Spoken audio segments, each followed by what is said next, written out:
kunafoli na sira fɛ an bɛ taa ɲɛfɛ an ka faama tigilamaw ka kunafoli sira la mun bɛ tɛmɛ kɛ état-major général des armées a ka bɛ kunafoli kɛ ka ɲɛsin jamanadenw bɛɛ lajɛlen ma Mali kɔnɔ Mali kɔ kan mun bɛ tɛmɛ kɛ tɛnɛndon n'o bɛnna février kalo tile 4 ma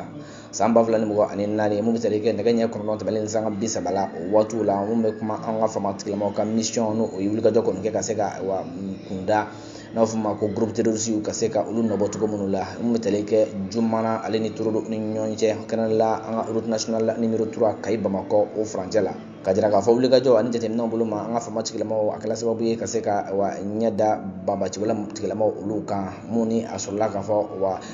u ka minɛn caman kɔni o tiɲɛna ka tila tuguni ka maa caman fana o bɔnɛ o ne la ni kɛnɛ kofɔlen in kan ni faama tigilamaw ka wulikajɔ ani gosiliw ye k'i b'a ye k'a fɔ banbacibala tigilama ninnu ye wulikajɔ fana kɛ ka se ka kisɛw dɔ kɔni ci ka ɲɛsin an ka civil maa dɔ ma kɛnɛ la